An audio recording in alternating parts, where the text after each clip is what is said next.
Scooby-Doo, Scooby-Doo, Scooby-Doo. On this episode of the History of the Course podcast with Curtis and Josh, we took a look at the band from Tampa, Florida, known as Underoath.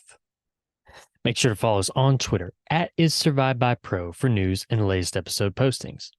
And make sure to subscribe to the show, leave us a 5-star review, and write us a comment on YouTube or whatever podcast service you're using. Make sure to check us out on TikTok and give us a follow at IsSurvivedByProductions. And if you'd like to see us do some live streams, leave us a comment or tweet us the keyword stream. Now, without further ado, let's start the show. The devil is in Atlanta, army surrounded.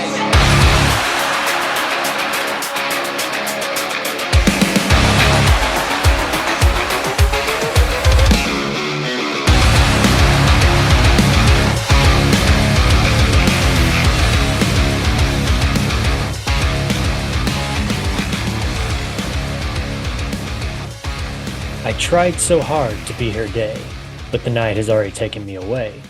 Shedding dreams under the maple tree, where I carved your name. Nothing left, not even time. Straight reads the line. His life had reached the end, wanting only to be loved by Adrian. Welcome back to the History of the Course podcast, sponsored by the Church of the Seven Track, where each and every episode we take a look at the history of a band from the core genre. Hey, good times, fun times. I'm Curtis. With me, as always, is the flannel wearing, Underoath loving Josh. What up, Josh? What's up? Vacation time. Just out here on vacation. Part of your vacations. Oh, is it blowing away? Your vacation portal's kind of messed up a little bit there in the corner. Just a tiny sliver there. Just a little bit. Yeah. Yeah, cool. Vacation treating you okay? Yeah. What? I can't hear you over the waves. So much fun happening here. Cool, man. Cool. I did lean a lot harder into podcasts this week since I was off, though. You had time to kill. What podcast did you listen to this week? God, I can't even find my...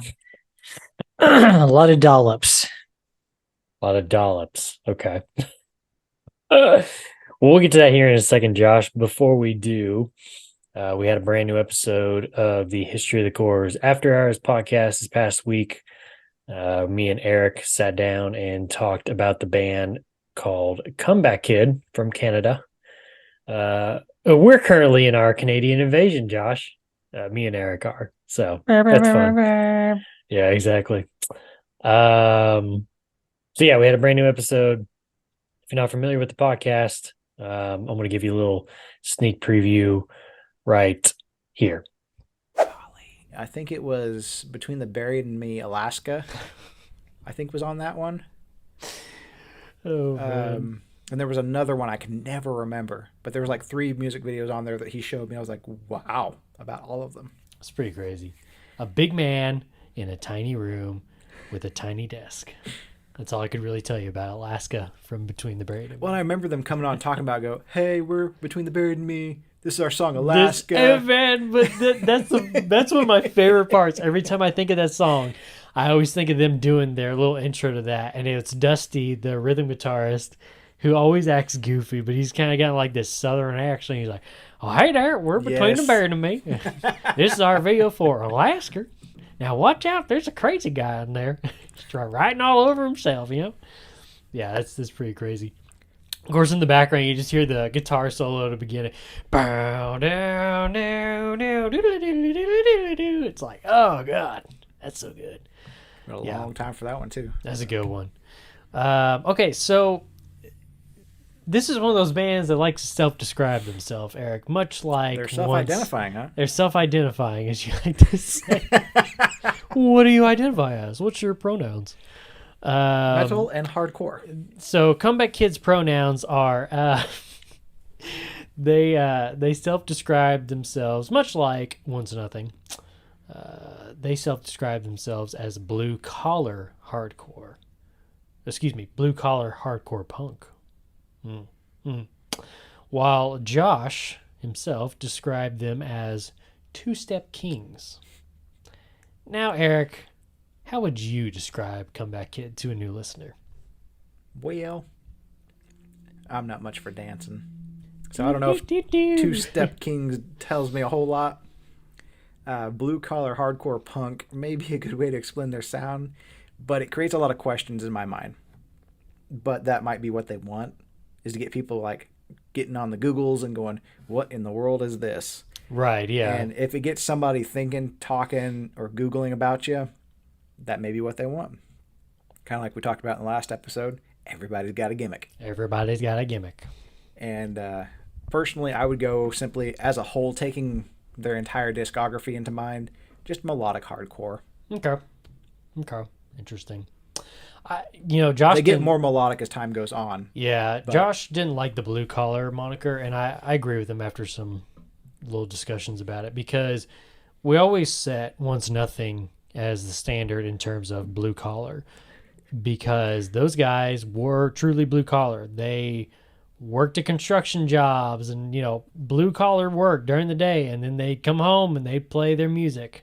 Grab their guitar and shred on and it. it was blue collar metal, man. Very insightful, wasn't that, Josh? Interesting. Very thought-provoking. Full of good information. Yep. All of it, whatever was said. No. Sure. Do you agree with what we said, though? I can't speak to that. Yeah. The jury's still out. He's still debating it.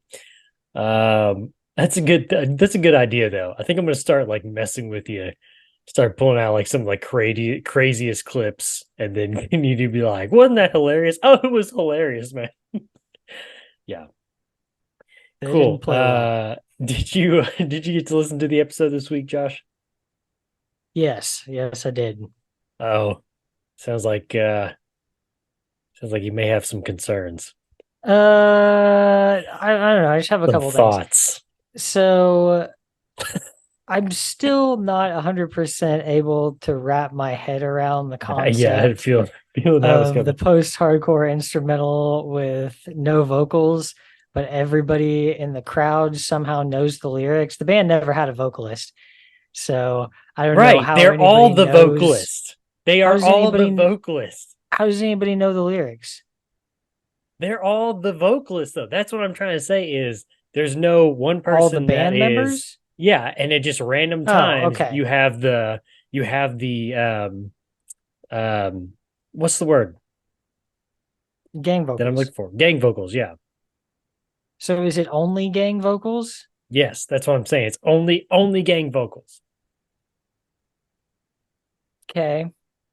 I feel like that, I don't know, it just feels kind of weird. Then it's just a choir of people who are also playing instruments.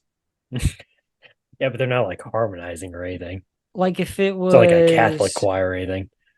So like Set Your Goals will have, I'm pretty sure there's at least a couple of songs where they have like 4 different people at least doing parts here and there.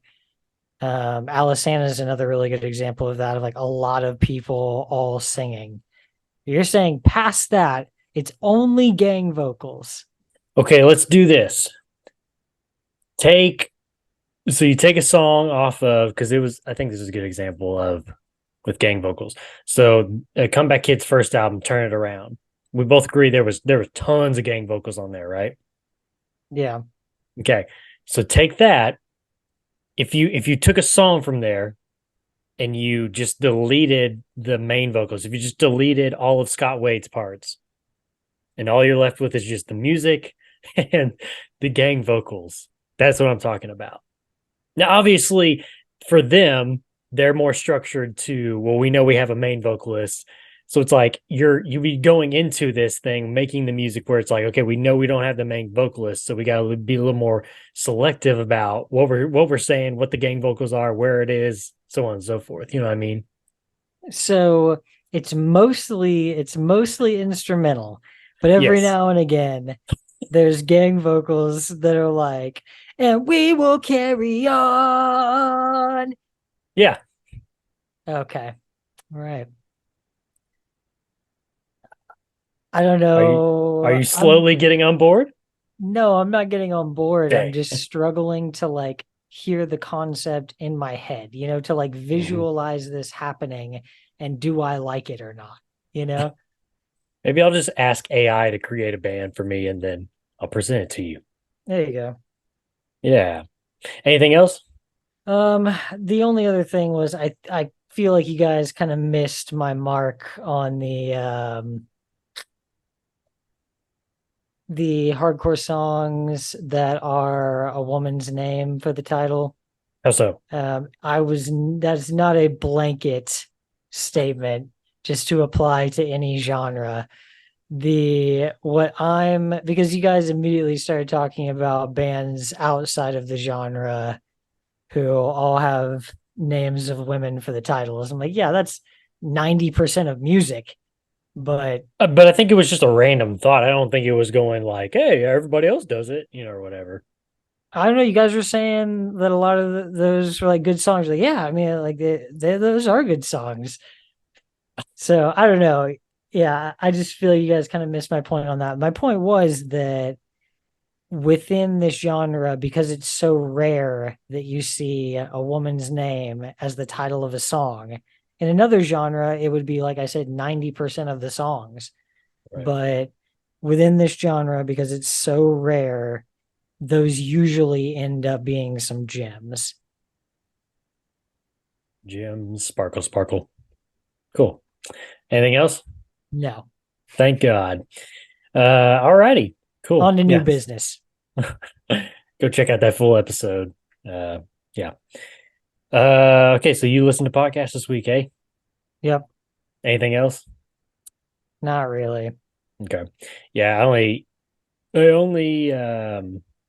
listened to one album, and it was actually today.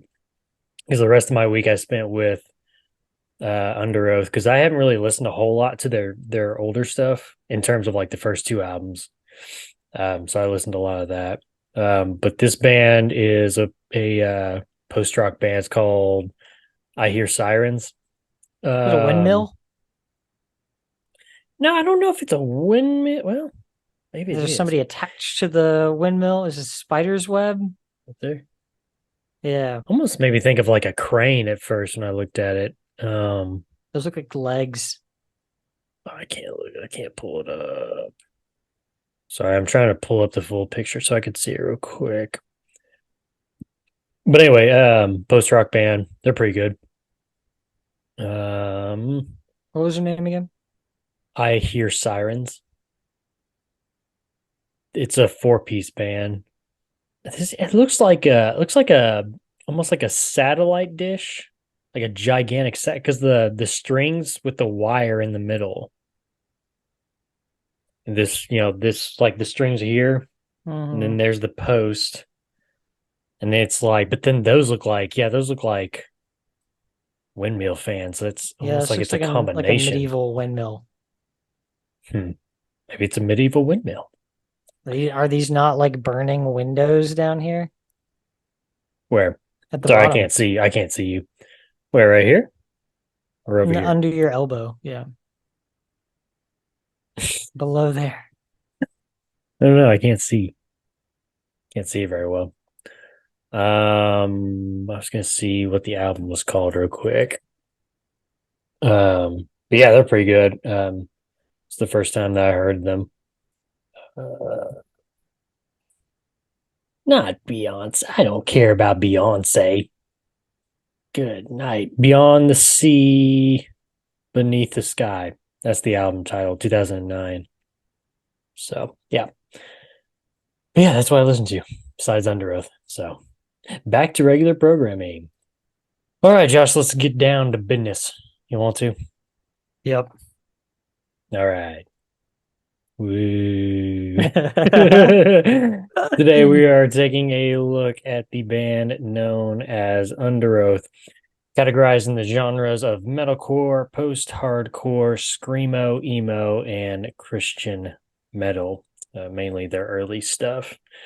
And we'll get to talking about all that stuff later on about the leave from the Christian scene. Yeah. Anyway, formed in 1997 by friends Dallas Taylor and Luke Morton in Ocala, Florida. Morton would recruit Aaron Gillespie to the drums, as they both attended the same church together. The trio would soon be joined by Corey Steger on guitar and Ray Anasco on bass. If you, Josh, love a lot of member changes, here's a band for you, at least here in the beginning. Well, in the beginning, yeah, because from they're only their chasing Chasing safety, Yep. yeah, through the end, there's only Daniel Davidson Two doing drums for Aaron Gillespie while he's gone, and then it's just a leaving after that. It's just James leaving, like further down the line. So yeah, I mean, once you get to they're only chasing safety, you're pretty much safe. Right. Yeah. Pretty quickly, both Luke Morton, founder of the band, and bassist Ray Anasco would leave the group. Morton would not be replaced for the time being, but Octavio Fernandez would fill the vacant spot on bass.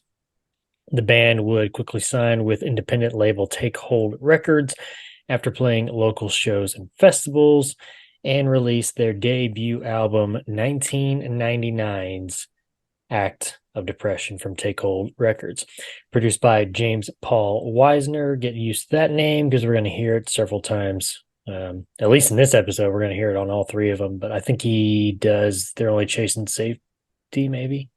Can't remember. But anyway, he's doing this one. The album on its original release sold 2,000 copies. 2,000 copies, Josh. Big time. Yeah. They made it. They made it.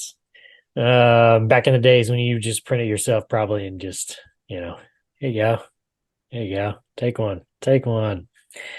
This album and the next one we're going to talk about, they were both reissued in 2013 by the band. Songs on this debut album include Heart of Stone, A Love So Pure, Burden in Your Hands, Innocence Stolen, Act of Depression, Watch Me Die, and Spirit of a Living God. I want to ask you, Josh, because maybe it's not, but the Heart of Stone, that intro, that laugh, is that not from a movie? I don't know. It I was sitting annoys there the and I was hell like, out of me every time I hear it, though. yeah, I was like, that really sounds like from some movie, and I can't figure out what it is. But then I'm kind of like, well, maybe it's not. Maybe it's just one of them. Yeah, I don't know. And Which then then it's isn't like, what's the point, man? is it Innocent Stolen or Act of Depression where there's like you got like some kids on there, like some little kids. Is it that? I thought it was on Cries of the Past that they Maybe it do. is. I think it's Cries of the Honestly, Past. these two There's one on there. albums are so interchangeable.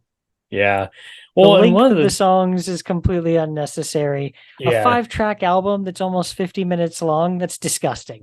That's disgusting. yeah. I mean, these first two albums are what were they kind of categorized for a while? They're like almost death metal.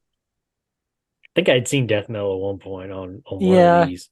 If you So I mean, throw they're different than obviously like they're only chasing safety and so on and so forth, and even Yeah. changing at times. They get to start kind of changing there. But go ahead, finish your point. I was just gonna say that if they had some synth early on like this, it would have felt more like black metal-y, kind of, like not fully, but it would have been leaning a little bit more that direction. One of the things that I mean, I don't hate these two albums, the first two, but this one feels empty in terms of there's no synth, and we're just so used to Underoath having that ambience noise in the background. Yeah. and Chris does a good job on that. And I'm a huge Chris Dudley fan anyway, so yeah. The other thing too was I can't remember which song has the little Transformers read along soundbite at the beginning of it. And he's like, "This is your Transformers read along guide." Da da da da. It's like, what the heck is happening? No, I don't remember that. Yeah, I think it's either Burden or Innocence Stolen. I can't remember which one. And then it got me because it's been forever since I listened to this one or even Cries of the Past, but it got me when I got to Spirit of a Living God, and the song starts out and it's just kind of acoustic and somebody singing, and all of a sudden the guy's just like, "Hey guys, I just want to talk to you guys for just a moment." It's like, what's happening? What's happening in my headphones right now? And I'm not gonna lie, I had to laugh a little bit because it's like, okay. I mean, I get like the point of like what he was doing. It was just really weird. It's almost like watching a DVD with like the director's commentary on or something. What? But Which one of those is that? Spirit of a Living God. It starts and it's like it's acoustic song all the way through, but it starts out with somebody just like playing acoustic guitar and singing, and then out of nowhere, I can't remember who it is. It may be Dallas, I don't know, but just like comes on and just like speaks over the whole thing basically. And then at the very end there, I think Aaron's playing um the hymn Spirit of a Living God on an acoustic guitar. Yeah, it's different. What is Um this on? what are you talking about? What album is this on? Active Depression. Are you listening? What are you listening it to on? Are you listening it on Spotify? Yeah. So maybe it's probably not. That's probably the reissued version, and I would almost think that they probably took that out. Are we listening to it on YouTube? Yeah, Is it the last track? yeah, Spirit of a Living God. Huh. Or you know what? It Yeah, may it's just be. not on here. That's why I'm like so confused of like what? Yeah. Well, they may have made it into a hidden track. Are you looking at the track list right now? No. Okay, I was about to say, I can pull it up real quick. Um, now I think of it, it may be under. Come on, I don't want all that. I just want to see their albums. Good night. But anyway, you might go onto YouTube and try looking it up or whatever, but it's just kind of weird. Um, Cries of the Past.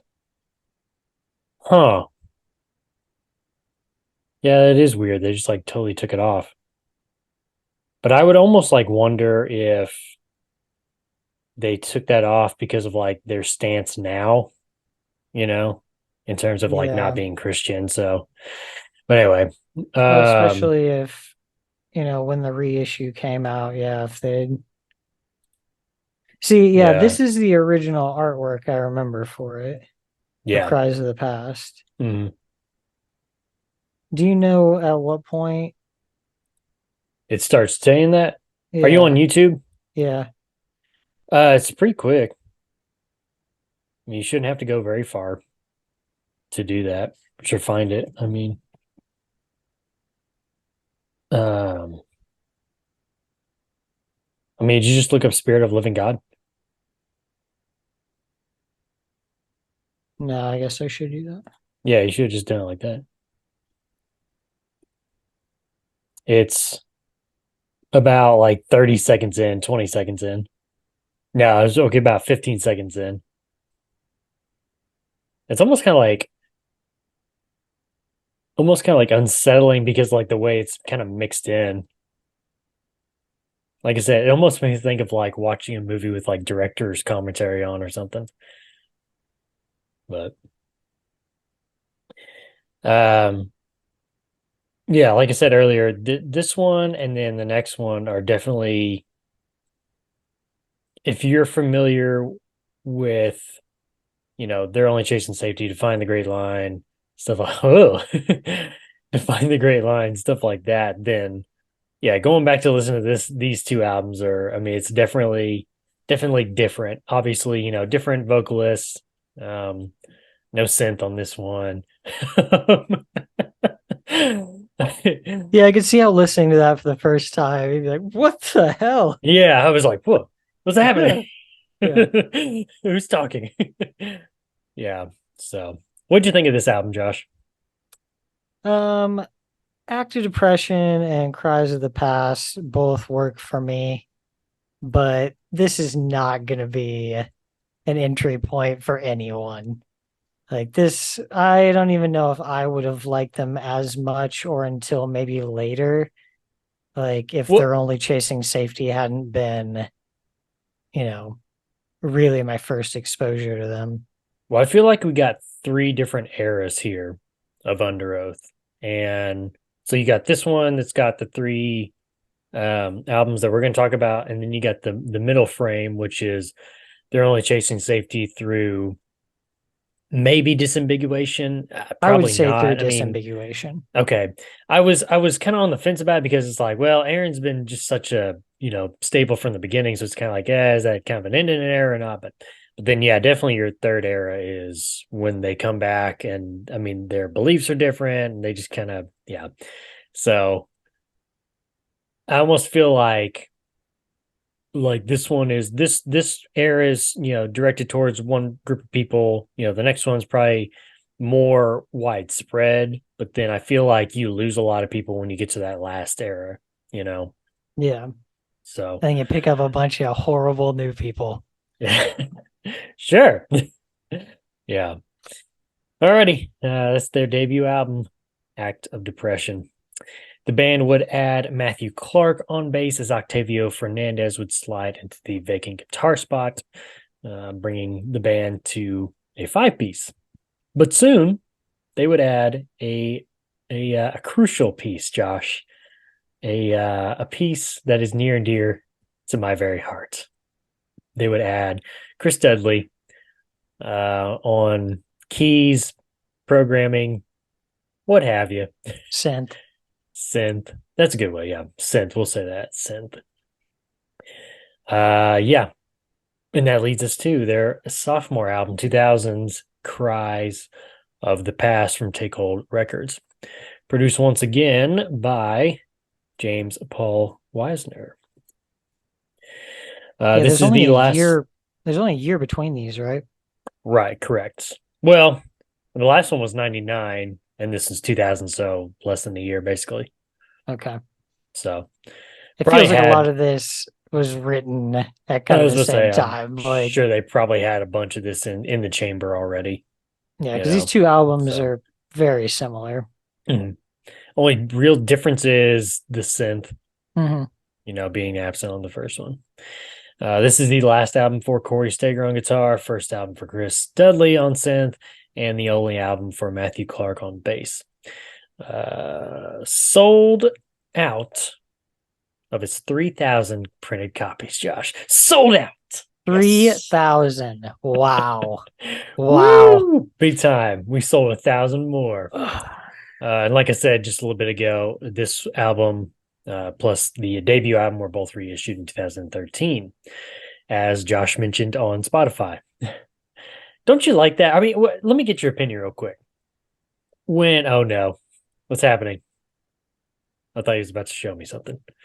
No. Are you okay over there? What's happening? Yeah. Okay. I didn't know if you were trying to reach into my soul or what. So, oh, your hand looked purple. That was weird. So when you're listening to Spotify, does it bother you that they don't have, like in this case, they don't have the original work of like Cries of the Past or even Act of Depression, and they've been replaced by, the reissued versions? Personally, I would rather have both on there. That way I can listen to both if I wanted to. Yeah, and they usually put up like, so there'll be there's disambiguation and then there's the, deluxe edition of disambiguation. So like it usually gives you both like that. But yeah, I don't know, it's kind of weird because there's other bands I can think of where they give you the reissue, but they've also already put up like the original. They do. Okay. So I yeah, haven't run across that yet. yeah, it's like kind of rare. I don't know. Every now and again, you'll be like, "Oh yeah, like the last song on that album," and I'm like, "Oh, they don't have that." Weird. But Yeah, I don't yeah, I like don't that. know. I don't know why Still that the is, but Yeah, still the mystery. I don't see if you remember this. The mystery of the He Is Legend debut album, 90210 or whatever it was. I don't remember what it was called. Um, do you remember there was a song on Spotify, something about White Boy, but it was like grayed out where you couldn't like listen to it. And we were trying to figure out what the deal was. yeah. Stuff like that. It's like, okay, kind of weird. Well, that Kind of weird that you just like you gray that out where you can't listen to it, but then like on this case, it's like there's not even that song there. So yeah, strange. yeah.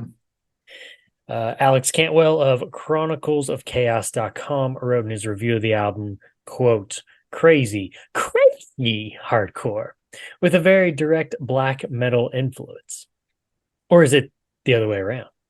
I could just as easily say that this is crazy black metal with hardcore leanings. Because these upstarts have succeeded indeed when it comes to the game of obliterating lines between classifications of metal. Sometimes life is actually worth the living, and releases like this fan my flames to get through the day. Besides the fact that Underoath have pioneered a completely new subgenre, let it be known that this CD is 42 minutes long but consists of only 5 songs. There you go, Josh. And therefore, the compositions consist of many different parts. Lightning fast riffing leads into a melodic section that turns into a giant mosh riff as keyboards weigh heavy upon the soul. Drums of doom keep it all in time, and shrill black metal vocals scare any small children in the vicinity. This is just an example of what a few minutes listening to one of these dark sagas would put you through. Amazing, really, as much as I am personally into black metal as well as hardcore, which from their typical respective viewpoints would be two forms of music's lifestyles very opposed to one another. I never dreamt of melding the two, but I am extremely glad that these 6 young men did, and I believe that with this album, they have done it with such creativity and style that fans of both genres would embrace them. You really must check this out, not only due to the novelty of it, but because these songs are good ones. Cradle of Filth meets Hatebreed. Gnarly. Songs on this album include The Last, Giving Up Hurts the Most, Walking Away, and I Dreamt of You, and the finale, Cries of the Past. Josh, with the review in mind, what do you think of this album? I mean, there's a progression. Like after depression, there's very little transitions from like one thing to another. It's just like it's this thing, and then it stops, and then it's this melodic thing, you know. Um, so the transitions are getting better for sure. They're kind of finding a way to work within this sound, which I feel like is really culminated on Changing of Times. Uh, but then, of course, it's like, well, all that's really for nothing because we're about to go a completely different way. And that's going to be what defines us for the rest of the time that we're a band. Right. So I think it's really just, it's bringing in Spencer Chamberlain, and was he like the Tim, last piece in that, or was it him and because weren't Tim and James in it like during Tim's, Changing of Times? yeah, well, Tim is. James, I think, comes in on they're only chasing safety, I believe. Yeah, he comes in after Changing of Time. So Tim is there on Changing of Time. So Spencer is the very last one to come in. So Is Grant also on Changing of Times? Grant is let's see here. He is not. So all three of those come in. Yeah, all three of those come in after Changing of Times. Okay. Grant, That's going James, to be and half the Spencer. band. Like, you know, Right. so it's definitely going to change things. Well, and one of And the things I think that lends to even just the difference between these first two albums and the Changing of Times is Tim coming in on guitar, you know, yeah, with his style. So that kind of lends to that. But anyway, that's exactly what I was going to say was Tim's his own oh thing yeah, there. So like, oh yeah, yeah, that, you know, he's not writing stuff that's like Cries of the Past or Active Depression. So yeah, with that, with vocals and bass, it's like, yeah, you really, yeah, because really Tim's changed it. lead Yeah, guitar. right. Yeah, Yeah. it's gonna shake things up. What do you think about because these are the only three albums that we're going to have with Dallas that we're talking about in this episode.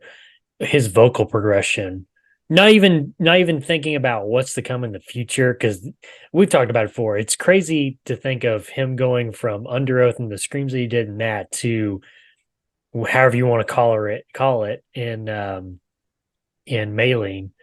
Just that style change, there was pretty crazy. But his progression on these three albums, what do you think about that? Um, I don't even know if there's like that much of a real progression for him because his vocal style is the same throughout. But on the Changing of Times, he's just doing clean vocals more, and then they're kind of mixing in some unclean. But yeah, I don't know if there's much of like a real progression from Dallas over the course of this. I Maybe think it's just just, more of a production wise, yeah, cleaned up, and it's maybe. just funny to see him go from Underoath, this vocal style, the way he looked, to then turning up on, you know, Maling's first album, full beard, Long like hair. the real long hair, trying to look like as gnarly as possible. Right. I was about to say you look at the music video for When the Sun Sleeps, and then yeah, you look at like maybe even just like an album cover of Mailing One, or even just like what is it, the music video for Tough Right as here. Jacob Johns. Yeah. Yeah. I mean, you can see it in his face there that it's him, but yeah, that's classic, man. Yep. Of course, Aaron always looks like Aaron. But classic Aaron look there. But yeah. I think nice. Now that's a classic one. I used to have that poster. I don't know what happened to it. You're not part of the band. Looks like somebody's trying to push you away with their hand. You're like, nope, Hey, nope. get him out of here. I'm Yeah. him. Get off me. Oh boy. Alrighty, that is Cries of the Past from Take Hold Records. Corey Stager on guitar would be replaced by Timothy McTagg. Timothy. Matthew Clark on bass would be replaced by Billy Notke. And as the band prepared for their third full length release, their label, Take Hold Records, was sold. I'm wondering if you ever heard of this label before, Josh. It's called Tooth and Nail / Solid State. You ever heard of them before? I don't know if we've ever talked about them before. I mean, they're probably not going to be around for a long time, so we'll probably just kind of push them to the side. They're not basically No. going to have a stranglehold on the Christian music market. Right. Yeah. So Tooth and Nail, Solid State, whichever one you want to call it, what have you. They are absorbing Take Hold Records. And along with absorbing the record label, they're absorbing the band, along with a few others. And they're going to bring us This You guys work classic for album. Tooth and Nail now. Yeah, exactly. You're gonna bring us this classic album, 2002's The Changing of Times. Produced once again by James Paul Wisner. This is the first album for Timothy McTague on guitar, last album for vocalist Dallas Taylor, guitarist Octavio Fernandez, and bassist Billy Notke. Stephen Palace of JesusFreakHideout.com wrote in his review of the album, quote, "Don't get me wrong, I love me some old Underoath, but I found a lot to like about Chasing Safety and the guitar work of Timothy McTague. And sometimes, yes, even the pipes of Aaron Gillespie. With their catchy hooks and sense of melodic ambience, that really breathed life into the new incarnation of the band. Now, take those elements and combine them with the black core sensibilities of Octavio Fernandez and the angst-ridden lyrics and desperate screams of Dallas Taylor, and what you have, my friends, is a masterpiece. Regarding overall sound, this album is right in between its preceding and following albums, riding the line of beauty and chaos, melody and dissonance, love and pain. To genreify this record for scene points, I'd say that The Changing of Times marked the band's transition from straight up blackcore into black emo core. Okay, it's a new one. McTague and Fernandez make for an intriguing guitar pair, throwing down bludgeoning metal riffs interspersed with sensitive, clean licks and haunting melodies. As soon as Corey Steger starts being missed, Octavio reappears to remind the listener where this band came from, while McTague foreshadows their immediate future. Aaron Gillespie, for his part, does his duties on the kit, bringing a poppier sensibility overall while not being afraid to get rude and heavy when it counts. And his enigmatic, polarizing vocals feature prominently on the lead track as well as the title track. In minimal doses such as this, Gillespie's vocal contributions shine their brightest. Bassist Naki brings the bass into its biggest role since Active Depression, making it a significant contributor to the melodic side of the album while holding down the fort with force on the low end. Dallas is Dallas, as usual, bringing his A game to the mic with regards to his almost effortless throat-shredding screaming. Unfortunately, the one thing missing from this record, except briefly on A Message for Adrian, that could have catapulted it to the status of Underoath's greatest, is Dallas's great death growl. You know a vocalist is good at what they do when, as is the case with Dallas and others such as Job for Cowboys' Johnny Davey, and with Blood Comes Cleansing's former frontman Michael Sasser, their high screams and low growls seem to take on two separate identities to the point that it's hard to picture one guy being responsible for both, and this contrast is sorely missed on this record. However, the emotion with which Dallas belts out his lyrics almost makes up for this deficiency. Now he finishes his review by saying, quote, "In the land of giants that is Underoath's collective discography, The Changing of Times stands out as one of the two tallest colossal alongside Cries of the Past.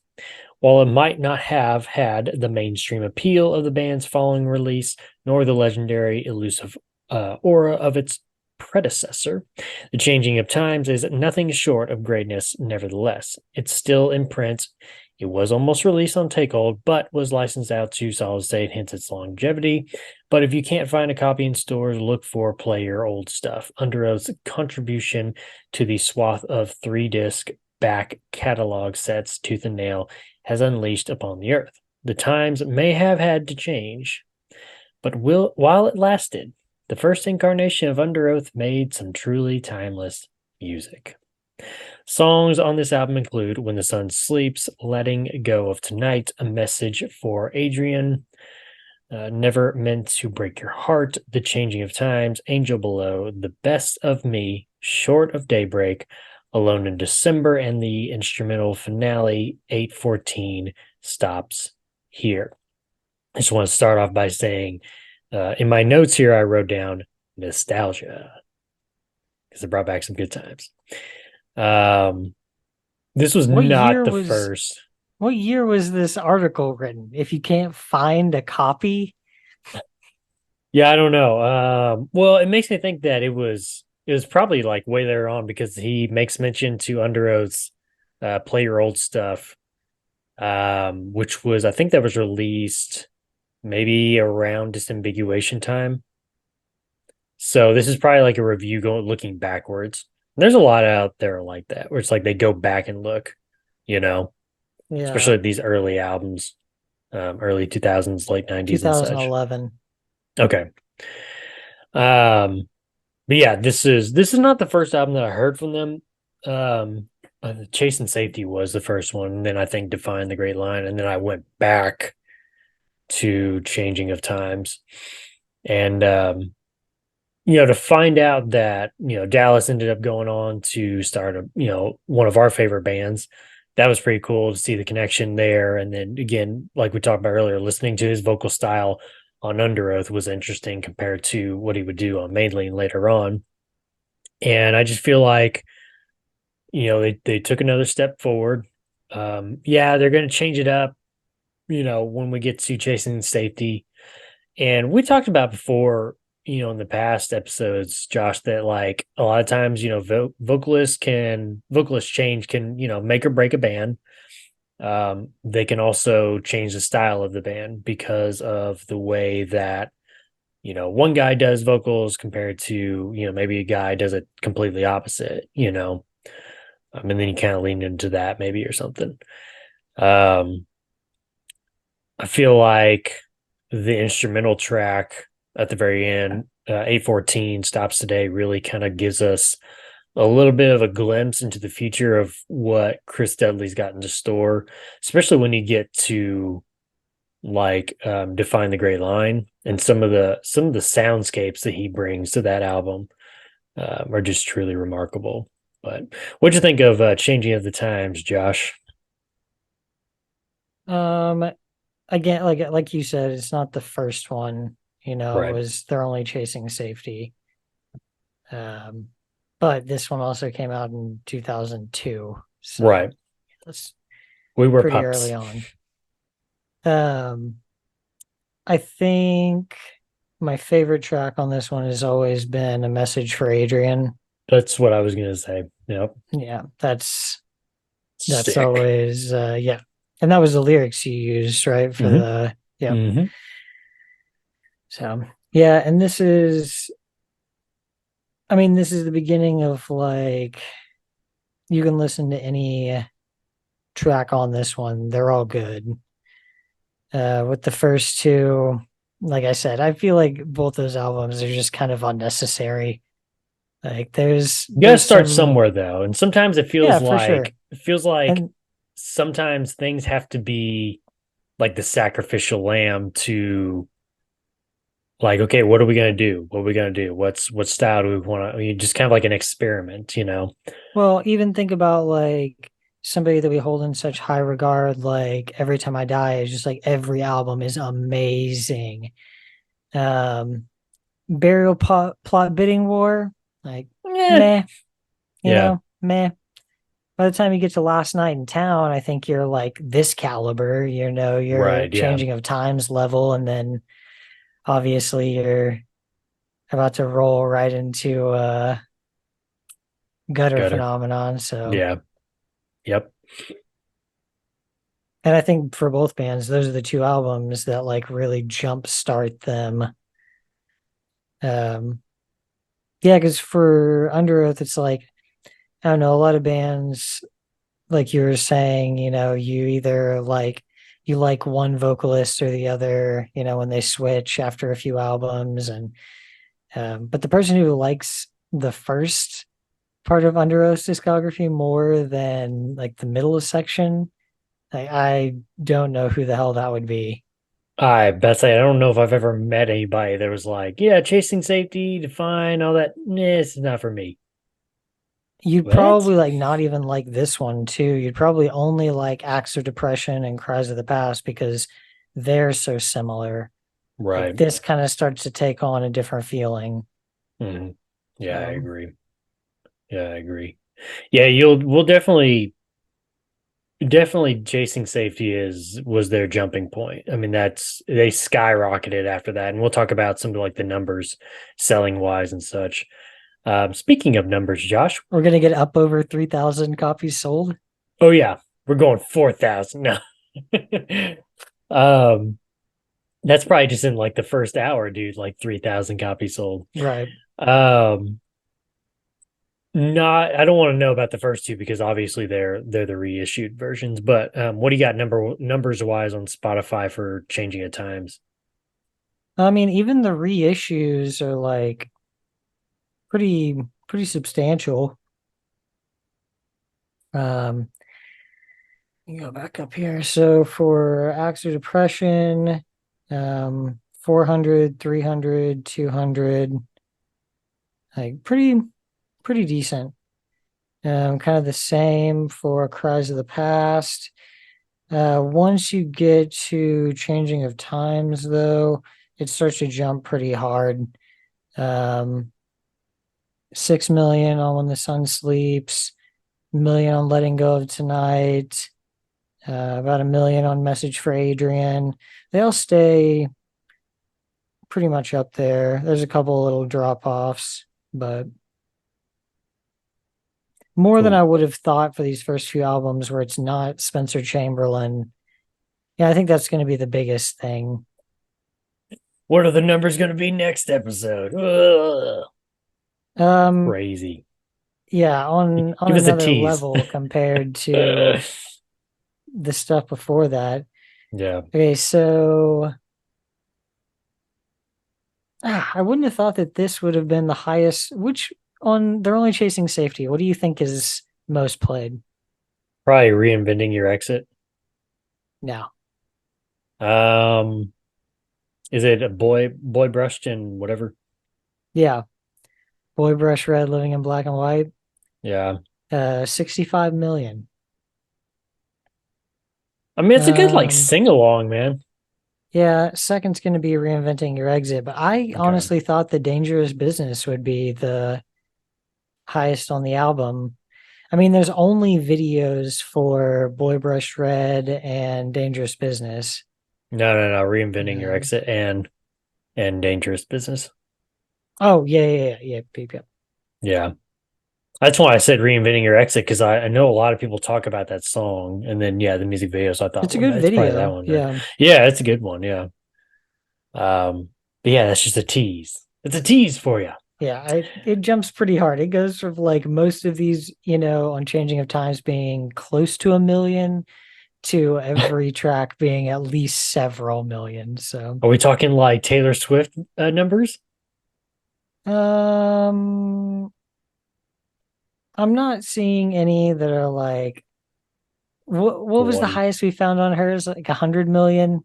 I don't remember. I don't know. It Surprised it's wasn't not a as high as billion. we thought it was, There we go. but Yeah, because I yeah, would there's assume like it would probably be like a billion. yeah, highest on Define the Great Line is Writing on the Walls at 42 million. Um, I don't know if you remember this, but Lost in the Sound of Separation wasn't super well received, I feel like. Yeah, I felt like it was kind of like Like I really like that album, yeah, but I like it. I enjoy it. But it felt like they were starting to kind of turn more towards that like kind of disambiguation sound where it's like less singing and more of like Spencer. And just kind of went like kind of dark lyrics too. But yeah. And we'll talk about that when we get to the next episode more. But damn, dude, people really like stop listening to them. yeah. Some about the newest stuff. Like even Disambiguation, dude, I like feel the like they numbers, lost a lot of people because of Aaron, though, because I think a lot of people were yeah, like really in it for Aaron. like the numbers for Define the Gray Line and They're Only Chasing Safety are about the same. And then um Lost in the Sound, that one falls like really hard. Dang. And then Disambiguation like doesn't get up from that. It like stays where that one was. Mhm. And then just going on to the other ones like Erase Me, like yeah, you can tell which ones were the hits. There's like three Right. on here. The rest of them are about the same as Disambiguation, like 1 million each.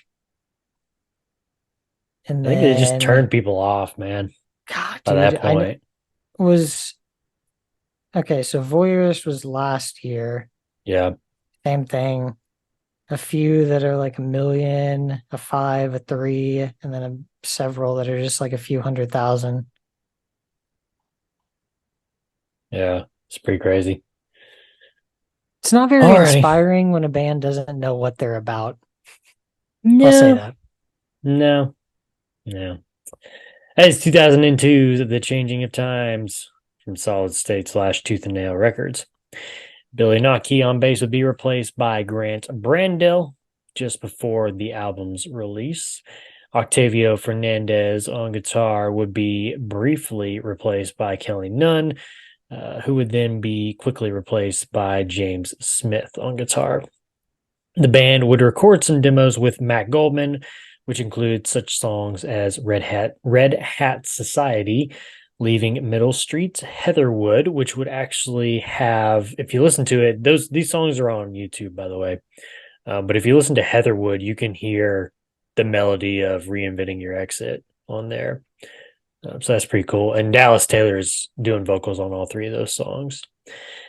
Soon after, Dallas Taylor would leave the band due to personal reasons. Now, I've heard, I think this is kind of like the definite thing of he stepped Was he away in a because four-wheeler accident? no, um, he. Don't laugh. Not funny. I'm laughing at you. Hey, don't laugh. It's not funny. Yeah, that's what I thought. Anyway, so he's basically come out and said before that he left for personal reasons, which had to do with a relationship with a girlfriend at the time. And I know there's been a lot of like, there was a lot of like back and forth with the band from like some different interviews that I've heard on like, I guess he was kind of bringing his problems to like shows and like rehearsals. And it's kind of like, all right, dude, you either need to like leave us or leave her. And I guess in the end, he decided I'm leaving y'all. So, yeah, which I think he ended up marrying that girl and then she divorced him like Oh, around the time he had that ATV accident. oh, So, good. I So could she be wrong about sucks. that though, but I think that's what happened. But anyway, Okay, right. Dallas Taylor's gone. So yeah, this the curtain is closing on our first era of the band. And Josh, we're gonna leave it right there until next episode. Final thoughts on the first era, the first three albums from Underoath, Josh? Well, like I said, you're not bringing anybody in with this era, and the kind of person you are bringing in is going to be sorely disappointed Right. Well, and after the even at first that, it's couple albums. like don't get used to some of the instruments and the vocals because they're about to change, buddy. So yeah, Yeah, because I this feel is like both versions, the middle stuff and the early stuff are only going to appeal to a pretty slim group of people, who are going to enjoy both. right.